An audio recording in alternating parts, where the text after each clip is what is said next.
perspective on what do you think is happening in the global economy? What are the mega trends and changes with Europe, with America, with China, and so on? So could you give your perspective, please? You see, essentially what is happening is very quickly in 1990, G7 used to have roughly 51% of the global income, global GDP, what we call in economics, gross domestic product, adjusted for purchasing power parity. These are IMF figures. Yes. In 1990, which is not very far in the sense last, say, 25 years. And around 1915, the G7 has got only 35%.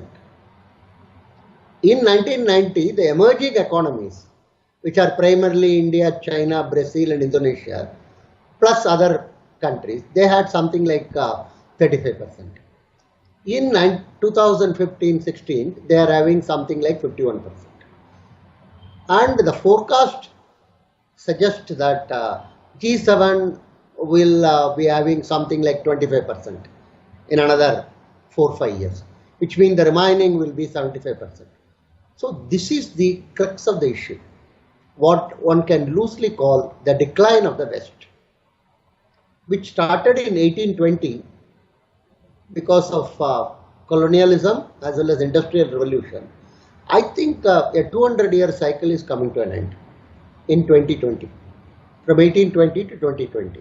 The famous study of Angus Maddison suggests till 1820, India and China were having more than 50% of the global GDP every century. And actually he puts it very nicely. These are not emerging markets, these are re-emerging markets. They are retrieving where they were. So it's strictly an Anglo-Saxon crisis. It's not a global crisis. That's one dimension of the problem. So can I just ask a clarification here? Yeah. Yeah. But in the G7 we include Japan, but that is not Anglo-Saxon. No, Japan issue is separate. We will come to that actually. Okay. Now G7 has become G20. That's something very interesting. They don't talk about G7 anymore.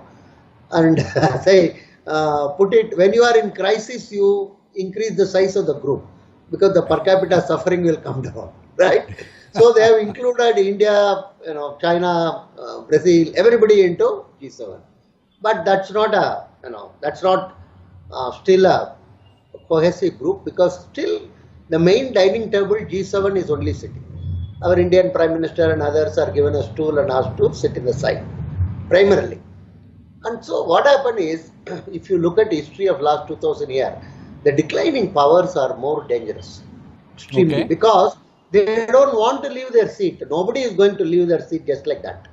So they would look around and try to get opportunities, methods. And unfortunately, we have not internalized this fact that the decline of G7 is more or less what one can call final.